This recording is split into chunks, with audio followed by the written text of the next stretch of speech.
welcome to the Fantasy Rewind podcast. I'm your co-host, Dylan Stoll, and as always, I'm joined by my friend Mike. Hey! So today, we're continuing on our adventure with One Piece, covering the Baratie arc with episodes 6 and 7? 5 and 6. 5 and 6, okay. 5 and 6. This is all blurring episode together. 5 being Eat at Baratie, and episode 6 being The Chef and the Chore Boy. Eat at Baratie and the Chef and the Chore Boy. Some exciting episodes here to talk about, but before we do, I'm going to give out the typical reminders. If you want to get in contact with the show, you can send us an email, which is fantasyrewindpod@gmail.com, or we're also on social media sometimes. On Instagram, it is at Fantasy Rewind Pod, and on X, it is simply at Fantasy Rewind. All right, Mike, let's dive into the rewind. Fantasy Rewind. All right, Dylan. So this arc I had I noticed the biggest differences so far from the source material.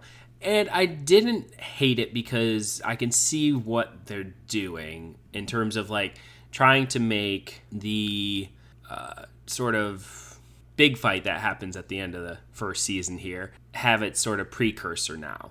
Yeah, exactly. And I think that was actually done really well. And whereas the anime, you had Don Krieg and Luffy kind of have this big fight at Baratie after Zoro is taken down by Mihawk, who, by the way, Mihawk loved what they did with this character. Good. He's so cool. I loved it. I think they did a really nice job with it, and it doesn't really veer away from the story too much in any really important ways. It still tells the same story, just in a more condensed kind of way. But what were your thoughts about kind of Baratie as a whole? So I thought it was great. I think, like you said, that we're seeing our biggest differences from the anime here, though. Because in the anime, we kind of have 3 boss fights happening at Baratie, where we have Don Krieg versus Luffy. Mm-hmm. That's the big one. Which is, the big one. Then we have Mihawk versus Zoro. Yes. Which is it kind of went how it did in... I was going to say calling that a boss fight. I mean, Mihawk kind of wipes the floor with Zoro, but we'll get to that in a minute here. Yeah. And I forget if Arlong actually makes his appearance. So Arlong doesn't show up until they get to Nami's. Komiyashi Village or whatever it is. Mm-hmm. Like, he's kind of just mentioned here and there. He doesn't show up at all. And so Arlong being there, that was pretty big. And that whole fight that Arlong and Luffy had is a fight that they have on the island that's part of like the final boss fight of that first huge arc of the East Blue arc of the anime. So I was like, oh, good. They kind of got this first part of the fight out of the way, where Luffy's like drowning underwater. Right. It's like a whole scene. You know how it is with the anime fights. Like they go on for like 10 episodes, and so this is like the first like 5 or 6 episodes before Luffy actually gets out and like fights Arlong. So I'm anticipating when we get to the island, it is a pretty quick Luffy gets to fighting Arlong. I have not watched the other 2 episodes yet. Me and my wife are watching those tonight, so I'm pretty pumped about that. But yeah, I think that with the way that they did it in the show here, they still mention Don Krieg, and you still kind of get a look at Don Krieg and his like armor and his weapons shooting at Mihawk, though. What happens? Sorry, I just want to say that what happens with Mihawk taking him out right then and there is realistically what would have happened if Mihawk was like going against Don Krieg, you know? And right, because in the anime there, like Mihawk takes out Don Krieg's ships, but just like leaves him alone, like to live and everything like that. Whereas in the show here, we're seeing Mihawk finish his work and just take out Don Krieg. And to me, this kind of flashback scene to Mihawk fighting Don Krieg, and I use the term fighting loosely because he just obliterates him. Mm-hmm. What it really does to me is it gives me perspective on what Zoro is about to go up against. Because you see Zoro's face as soon as the name Mihawk or Hawkeye is mentioned anytime in the anime, and you see that same look in his eyes when you see that name mentioned in the show here as well. Now, I agree with you, and I think they did a really nice job of building up and showing Zoro's reasoning for wanting to have this fight. But I do want to just say that, like, Alexis thought it was kind of out of left field a little bit that he would just like, oh, he's going to fight this guy. Why is he doing that? And I was like, well, like, his goal is to be the best swordsman, and Mihawk is the best. And I think they did a nice job of showcasing that, but maybe to just having, like maybe when his name is mentioned at the bar there, everyone is just like, oh, like, holy crap, this is Mihawk. And then someone says he's the best swordsman. Like, and I know they said that, but like, even just overplaying it just a little bit more, I think would have been just maybe drove that, you know, that idea home. But he shows it when they have their fight, right?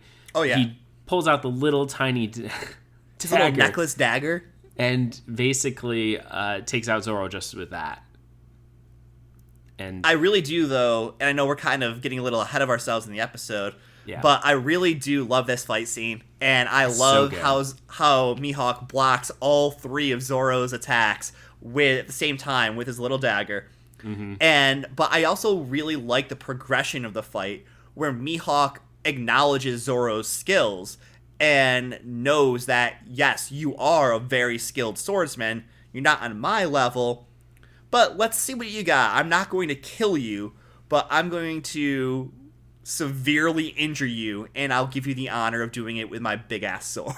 Yes. And basically come back and come after me when you've developed more. And I think this was such an important episode in the anime for me, because this was one of those episodes that, like, hooked me. Like, oh, I got to keep watching. So cool. So cool. And to see Zoro's characters too, since this fight, like, continue to progress, like, that's, again, I've said this before, like, the magic of One Piece is just them coming back to these characters and these small things that are mentioned and building off of it. From this event forward, you see how Zoro just is relentless in his training, and any time he, like, levels up, like, in terms of abilities and whatnot, you, like, I can't help but get excited, because you're like, I know this is building towards this, what's going to be an awesome fight between him and Mihawk at some point in the future. And I really think it's interesting that, you know, we get this, like, tease of a fight this close to the beginning, and it just kind of, like, leaves that taste in your mouth of you wanting more. And it's going to be a long while until we get that more fight. But you know you're looking forward to it. You know it's going to happen. And it's a good appetizer, since we are talking about a restaurant here, Baratie. Yes, I just want to mention, we've kind of pretty much covered the whole Zoro Mihawk piece. I just want to mention, too, that the reason Mihawk's there is to get Luffy and bring him back to his grandfather, or the Vice Admiral, as everyone now knows, Garp. And this episode had a lot of interesting things just in terms of that these two episodes, in terms of that dynamic between the, like, pirate commanders and the Marines, the warlords. The seven warlords. The seven warlords and the Marines. And they did a really nice job kind of building that, world building that early on. Whereas in the anime, I don't know if they really got into that until a little bit later. And you sort of see, like, how Kobe is dealing with this idea that, oh, Marines work with pirates? And Garp's kind of like, you can't just be naive. Like, obviously, you know, some of these pirates are really powerful, and in order for us to handle them, we would have to, you know, go to all-out war. And so this is kind of like a way to create peace by having these seven really big fish sort of keep, or sharks, kind of keep the rest of the pirates in line.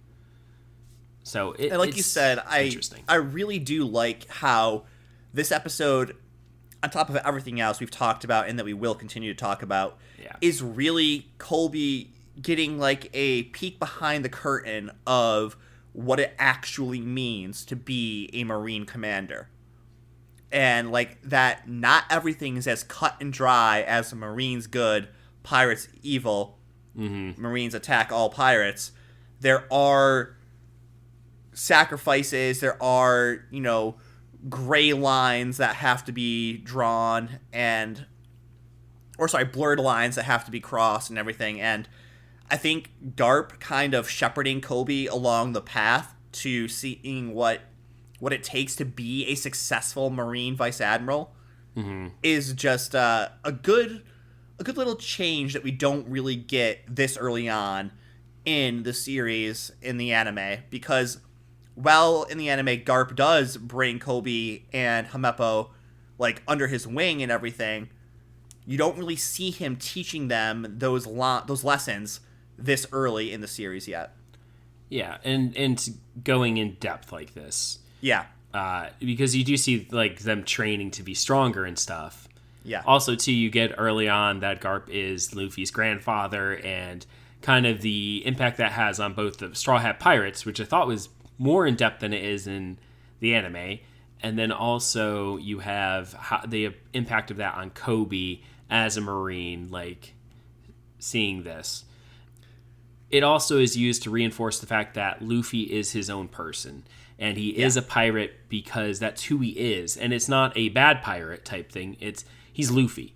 He's there for freedom. And that's how kind of piracy is seen as like freedom and chaos a little bit, whereas Marines are supposed to be order.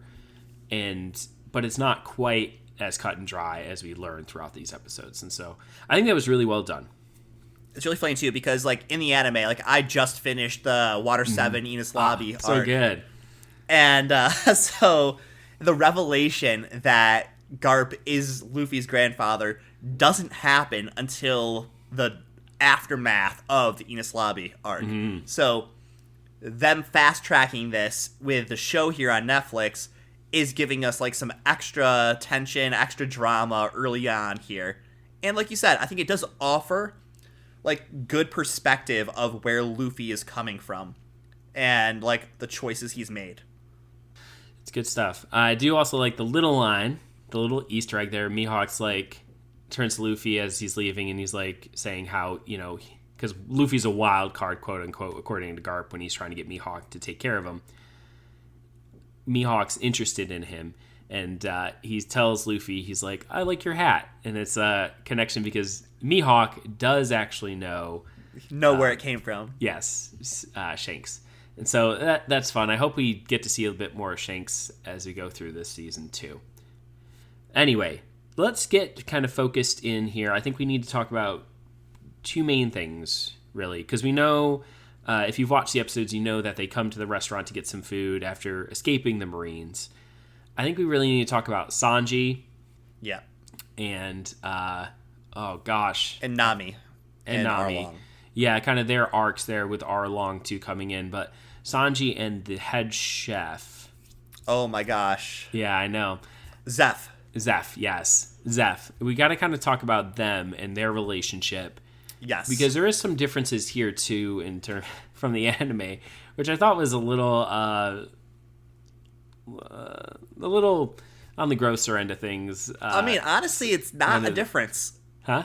It's not a difference. He does not eat his leg, does he? Oh, yes, he does. Oh, gosh. Okay, so what we're talking about... Anyway, the head chef at the Baratie is Zeph, who is a famous pirate who now is... Red Leg Zeph, because he had blood on his feet. He would use his feet to attack and kill people because you wouldn't use your hand because you're a chef and you need your hands for cooking. And so he would... he was a big pirate. And they both have a mutual dream of finding the All Blue, which is where all four oceans of the world in the One Piece world sort of connect. And in this part of the ocean that it has east, west, north, and south blues, there's creatures there that you can't find anywhere else. It's like a chef's dream. All the ingredients, right? Everything It's else. all the fish, all the ingredients from all four oceans coming together. Yes, and so it's supposed to be like this big thing, and it's a myth almost. But that is Sanji's dream, is to find it. And so Zeph, when Sanji was very little, Sanji was on a boat cooking and stuff, and Zeph attacks that boat, and they end up getting shipwrecked in a storm. Zeph and Sanji are the only ones to survive, even though they kind of hate each other. Zeph gives him a bag of food, and tells him to sit on the other side of this rock as they're waiting for ships. And I love this scene because in the anime, this was like such a big kind of reveal when you find out that Zeph had given all of his food to Sanji, this kid who he despised, and he's supposed to be this big bad pirate. And it again is reinforcing that idea that pirates aren't all bad, and that they're really about following your dreams and accomplishing these things. And Zeph had seen that in Sanji, that Sanji had that same dream, and so he wanted him to live on. And so he was planning on like almost letting himself die and having so Sanji could live. I had forgotten that Zeph eats his own leg, but in the anime he does. I'm looking this up now. I don't think he does actually in the anime. He just loses it in like the ship. Like he saves Sanji and loses it from like the ships colliding or something like that. Anyway, but you get their interaction together and you understand why Sanji has such a strong determination to this old man who he swears and cusses at all the time, which is just great because it shows their relationship. They really like have this like hate, but they love each other secretly underneath it all. And so that was really fun to see. No, he did. So he did eat his own leg in the anime. Okay. After we've gone back and forth. Conflicting reports here. It's happened. It's been a while since I've seen this arc, so yeah. It has been a minute. Yeah. But anyway, I really liked it. What did you think about kind of like Sanji and Zeph and like that whole? I mean, honestly, it was an amazing little side arc there, with just how Zeph tosses Sanji this little bag of food and keeps this big bag for himself. And Sanji's like, "Oh, why do you get the big bag?" And Zeph's like, "Well, I'm bigger than you. Take it, run, get out of here." And so this big bag of food that Zeph has is actually just that big bag of treasure, which they used to open the Baratie. Exactly. So Sanji takes his small bag of food, goes to the other side of the island, is there for so long that he's starving, eats through his little bag, and he gets ready to go and try to kill Zeph for his food. Mm-hmm.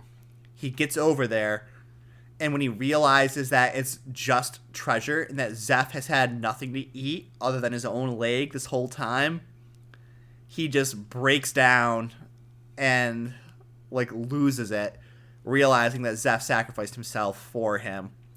And it just so happens at that moment a ship comes by and rescues them all. Yes. For both of them. And one thing I wish they had said in the live action that they did say in the anime is how that's why they decided to never let anyone go hungry. Like, even if they couldn't pay for it. Like, right, exactly. They would feed anyone who needed food, and they would never waste food. Yes. And because that's such a big thing for Sanji going forward. Mm-hmm. So I wish I know, I mean, you can make the connections, but like maybe just touching on that just a little clear, like them together, like, why would you keep the treasure type thing? And him being like, I'm going to, like, if we survive, I'm going to start a restaurant and no one will ever go hungry. And so that way when, Zeph is like later on after he's banned Sanji from the kitchen, because he's really just trying to get Sanji to go and chase the dream of the all blue. Right. Exactly. When Luffy's like, he fed this man who had no food. I'm sure that makes you mad. And he's just like, yeah, he did that, did he? That's good. So he hasn't, because like, that means he hasn't forgotten. Exactly. It shows Zeph that Sanji, despite all this time, still has the same values that he did when they first opened Baratie together. Yeah. So that was pretty cool. I just like that piece of Sanji. Also, too, his character from the anime, I like that he's not quite as girl swoony. Like, he's still there. I wanted to bring this up, but like it's done in a very fun way. It's much more manageable and much more tolerable in the live action here, where, yes, he's like, "Oh, Nami, you don't have to pay. You're too beautiful to pay money for this food." But he's like, "Luffy, double. Yeah.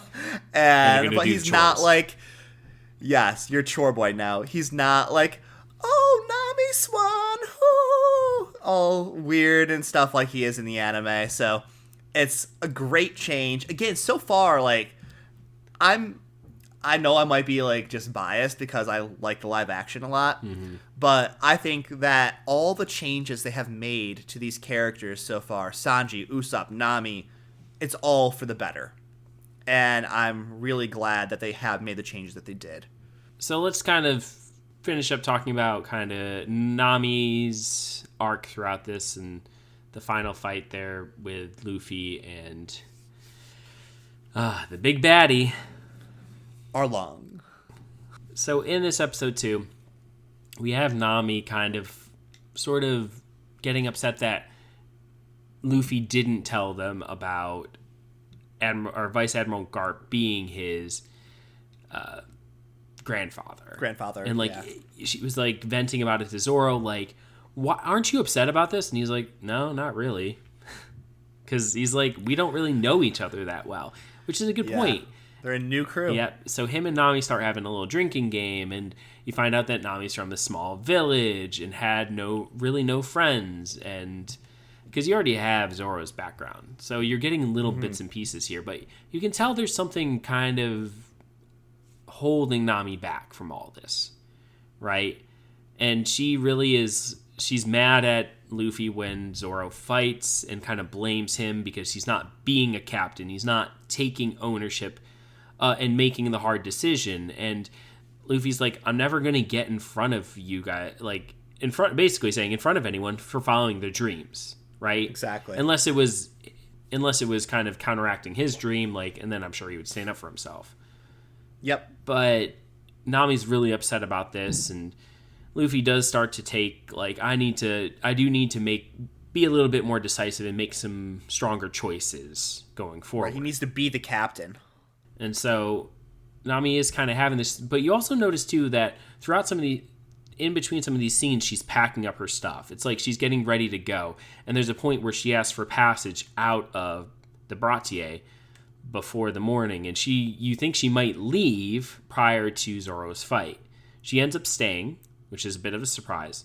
In the anime, she does leave. I want to say it's after the fight as well. It is after the fight, yeah. But she does leave, and this is where we get a really big difference is that she stays, and we have, after the fight with Zoro and Mihawk, we have Arlong show up. And Arlong has sort of already shown up earlier on in the season, whereas in the anime he didn't show up until the very end. He is a fish-man hybrid, kind of. It's interesting. Anyway, he has like a very sharp nose, and he's very intimidating. It's like a sawtooth shark or something like that. Yeah, something like that. And you can tell he despises humans. He feels like fishmen usually are like trying to just be equals with humans when in his opinion, they're superior, so they should act like it. And he comes into the Baratie and is sort of, almost acting like a mob boss kind of thing. It's like, this is a shakedown. Mm-hmm. He's looking for Luffy because he wants the map. Lo and behold, he has taken Buggy's head with him, and Buggy's there.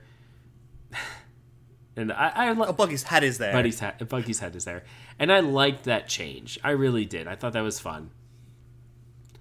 And we come to find out, too, when Luffy shows up to sort of confront Arlong after Nami is like, no, you shouldn't do this, and we need to leave. He's like, no, I'm not gonna, I'm gonna stop this, and he goes to fight Arlong, but one of Buggy's ears has been in his straw hat, and I was like, that's funny. It was clever. It was cute, especially because it's great.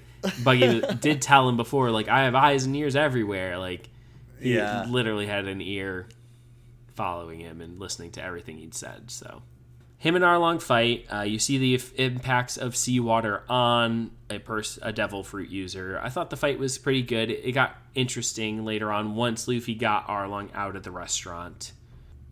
You did see just how powerful the fishmen are, which was pretty cool, Sanji, yes, pretty proficient fighter, couldn't really hang. But I mean, Arlong is very powerful. Yes. And well, so, I meant like, one of his underlings, like his second in command or whatever. yes. So we had the fight there just to demonstrate that even though Sanji being a good fighter, he's still not quite up to snuff against the strength of a fishman. Yeah. That's okay. He's got a little time. Yeah, little time. Because still. what ends up happening is Nami basically reveals that she is part of Arlong's crew, and She's had this tattoo all along. yeah, and is taking the map to him, and Arlong's about to take a bite out of Luffy and kill him, and she's like, why waste your breath when you can just let the sea do it for you? And so he throws Luffy into the ocean to drown. Anyway, and Luffy doesn't drown, obviously. Sanji jumps in and saves him, and Zoro wakes up after Luffy is like crying about how, or not crying, but like apologizing and saying like he needs to be a stronger captain and make, you know, more decisive decisions. And Zoro wakes up. That was a really fun scene, him hugging him, and you know, once everyone's kind of together and ready to go, he's like, what are we gonna do first? Go after Nami. And I love that, because like you think, oh, he's gonna give up on Nami. No, like he knows that she wants to be part of the crew, and that she's not happy where she is. Otherwise, she wouldn't have stayed. And it also just shows how Luffy does not give up on his friends. And even though Nami is like seemingly gone willingly with Arlong and everything, he's still willing to go and try and stand up for her to try to win her back. Despite already getting beaten, despite the odds being against him, it doesn't matter. One of his friends needs his help, so he's going. I was a little sad in the fight scene here that Usopp kind of just didn't do anything. It's still they're still kind of, you know, showing him as a coward and whatnot. Which he is. He needs to be. But like at the same time, there are moments where like even in this stuff, Usopp would have like done a smoke star or something, like, you know. And I wish they did have a little bit more with that instead of him hiding under a table and whatnot. I mean, I think it does again just show like Usopp was trapped. He was in this restaurant. There was nowhere to run.